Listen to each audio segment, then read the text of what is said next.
hande kay so tawino ko hande wonno so ari hande o wi kam ar jehen nder Sénégal walla jehen nder Mali jiiɗo eɗen cakkudi mi jaɓata sabu mbiɗa jogui hen nims holko saabi mbiɗa jogui hen nims waktu nde men jahata nde yiili yaade cakkude nde yeeso ngo holluno amen ngo e yeeso ngo holli min hande ngo wona gotum kadi ndomin jiih nde yiili yaade cakkude nde komin dañño ko to banggue cakkude to nde ari nde e koto make heedi min ganda holɗo lalwi ɗum amin gandi kam yettaki amin gandi yettaki ɗo foti ɗo yettade min jaadi min dañji waɗama e junggo makko kono o addani o wi dañƴen ko nani kanko andi hono woniri kanko no wiyeteno nayi ɗi dañade kanko nawi ɗum daral fora kanko yeeyidiri ɗum e jeeyowo kanko andi holno wadde on ha ɗo ɗo min gondo minen min ganda hen haydara onon d' accord nene haala guilnane cakkude exactement cakkude ko holɗum wonno assemblée générale min mbaɗen assemblée générale haade min wadde assemblée générale on saha hawri koye corona min jagnogo le 10 et le 11 et le 10 et le 11 et le 12 avril 2020 hawri e corona min mbi tawde hawri e corona gaccen ha corona ɓenno mbaɗen assemblée générale corona ko ɓenni ko noon min dewi e makko min mbaɗa assemblée générale ko caliɗo wona min donku wadde wona min donkani wadde ala kanko sali ko saliri ɗum ko noon amin jogui jorto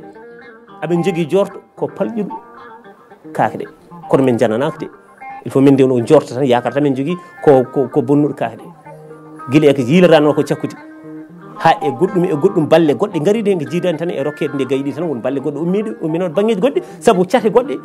e nder sappo e jeeɗi suudu baba fawanoma cate tan fof ujunaji nogas ɗum foof koye jimani makko woni ujunaji nogas cate fof mbaɗino hadde catal ujunaji nogas cate ɗene keewi ɗum foof koye jimani makko woni koye junggo makko waɗa kanko e trésorier makko kanko andi noon holo on trésorier mbo resdi ɗum kono ko kanko e trésorier makko on kalis foof noon ko nene jimani makko amin jogui jorto wonno falƴirimbo a famiri kono min jananaka aɗa neɗɗo kala ka yananaka wi tan a yananaka kono amin jorti kam koko falƴirimbo saabu o jaɓani men mbaɗa assemblée générale kala min gaari assemblée générale o saloto te minen amin gandi min liggima haqqe 30 millions kalis liquide haqqe 30 millions min liggima ɗum kalis liquide pour heblanade assemblée générale woppide galleji men haqqe lebbi ɗiɗi première fois lawol gongol haqqe lebbi 4 e nder leydi Mali goppon galleji mon gaccum ɓesguji mon desda famille ma sababude yiɗande leñol ngol yo daña wadde assemblée générale fandare ne beele ene wawa heɓede min donki ɗum dañde ɗon ha hande ɗo min goni ɗo ɗum min jagge makko ɗum min jagguiri e makko yo walla min assemblée générale waɗe programme o lelde e lawol ka bras droit makko haysa wona bras droit makko 100% aɗa woɗɗidoye makko eno mbiɗa ni e kala komo fewjanno onon gondi e hande elle no haalpulaare mbiyatni elle ka sakalare andi sakalare soko tawi ko wayno laadol walla goɗɗum e ko way noon ene laada ene fayi manan e cakalaji heewi ko yaade ha dow siika waɗa alerte attention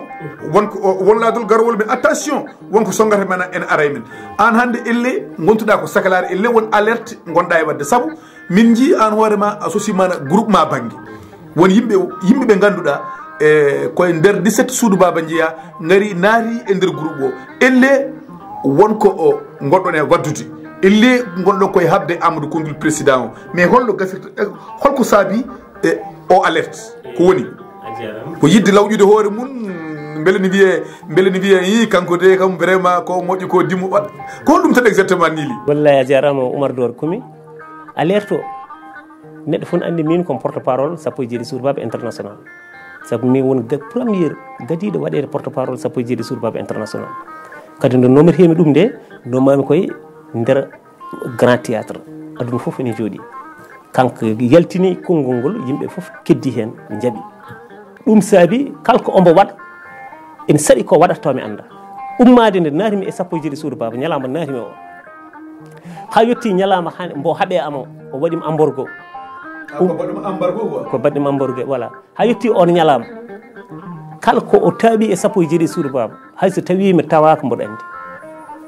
hayso ɗum min jeeyatat tan walla mi yi omo waɗa mi hartombo o salo walla o wadda caɗele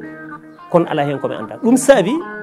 o andi hankkadi ɗo ɗum wona ɗo habdiɓe makko ɓe keewi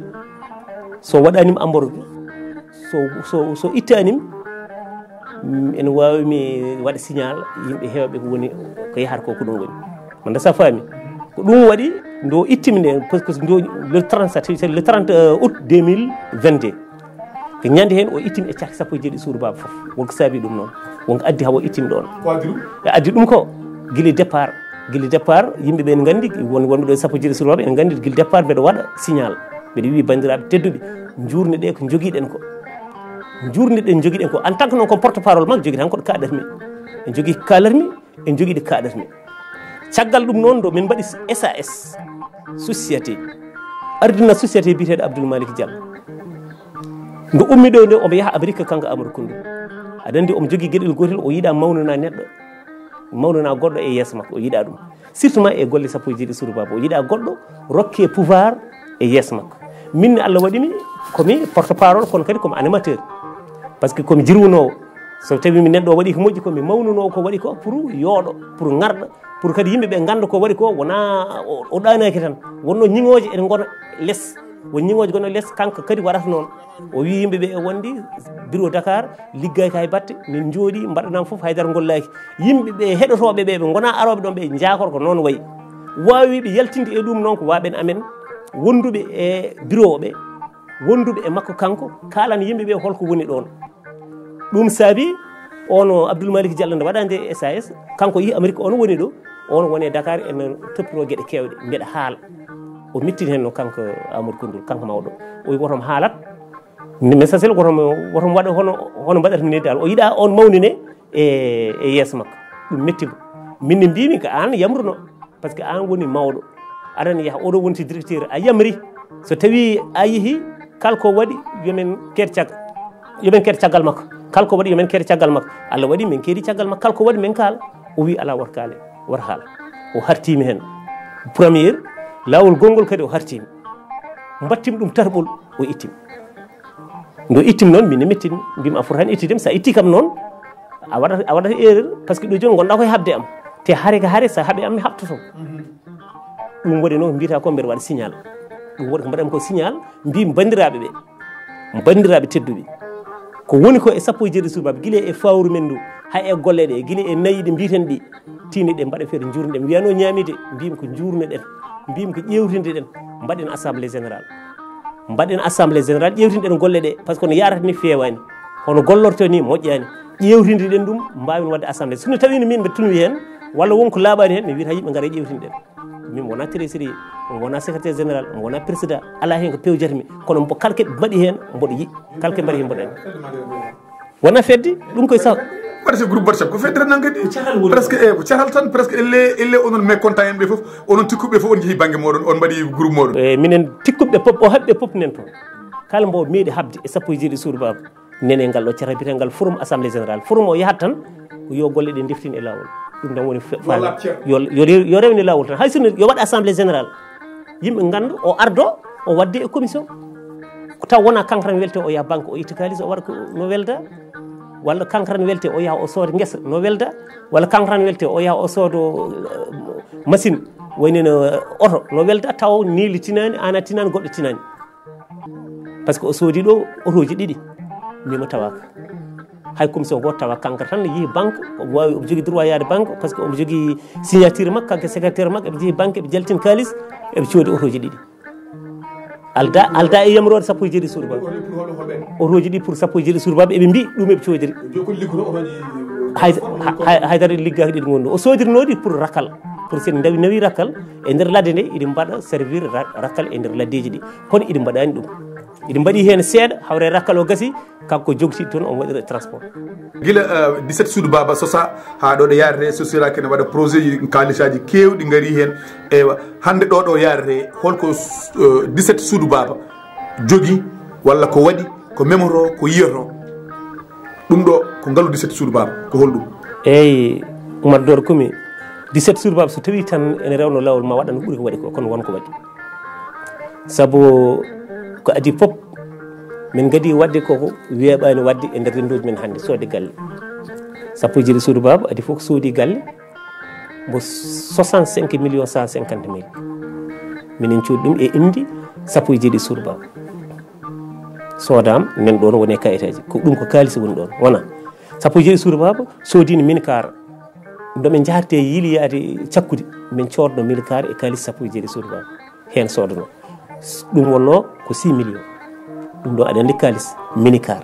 codaɗo e indi sappo e jeeɗi suudu baba. Sappo e jeeɗi suudu baba soodi 4x4 o noon wona e kalis sappo e jeeɗi suudu baba sooda kono noon ko yimɓe sappo e jeeɗi suudu baba coodi ɗum sabu koko yela minen jeehi ñaagoyade kono min ñagorini cakkude ndi hamin dañ coggo 4x4 hamin dañ coggo 4x4 wadde on 4x4 kadi nen ɗon wadde woni enen dañi ɗum ɗo minicar e 4x4 e galle caggal galle o kadi sappo e jeeɗi suudu baba soodi otoji ɗiɗi fordo woni mbiyatamami ɗi codano pour rakkal iɗin ɗon ɗum ɗo ko sappo e jeeɗi suudu baba soodi ɗum caggal ɗum kadi sappo e jeeɗi suudu baba soodi 4x4 kono on koye indi SAS o kono fof ko sappo e jeeɗi suudu baba tan 4x4 codaɗe 5 millions nen ɗon jooɗi a famidi caggal ɗum sappo e jeeɗi suudu baba soodi guesa ba sooda ko bokkul sooda ko 14 millions 7 hectares waɗa e indi sappo e jeeɗi suudu baba ina waɗi coow noon seeɗa kono nen ɗon won wiiɓe won hen ko laaɓi won hen ko laaɓani yanoɓe waɗoyde ɗum miteɓe pour waɗede e suudu baba won hen ene waɗi haalayal seeɗa ɗum ɗon kam kono min kam mbawmi wi tan sodama e indi sappo e jeeɗi suudu baba saabu ɗum nanna e noppam sappo e jeeɗi suudu baba soodi hectare uji 5 Tambacounda hectare uji 10 hen 5 jooɓa mbaɗana kayitaji rema kadi waɗa financé kadi rema nen toon sappo e jeeɗi suudu baba soodi hectare uji 4 to Kolda kadi ene suwa waɗede kayitaji kono ko watte haalama ene waɗe kayitaji ɗiɗo balɗe waɗe mité e indi sappo e jeeɗi suudu baba suwa waɗede kono ko waɗete nanidirama nen toon kadi remama eyyi ɗum ɗo woni ko gandimi sappo e jeeɗi suudu baba fuɗɗima wadde en wawi taw goɗɗum e goɗɗum nen hen kono ɗum ɗo kam gandimi fuɗɗima wadde ko laaɓi ene yiiyo ene memo sa ari jomum fawa hen junguma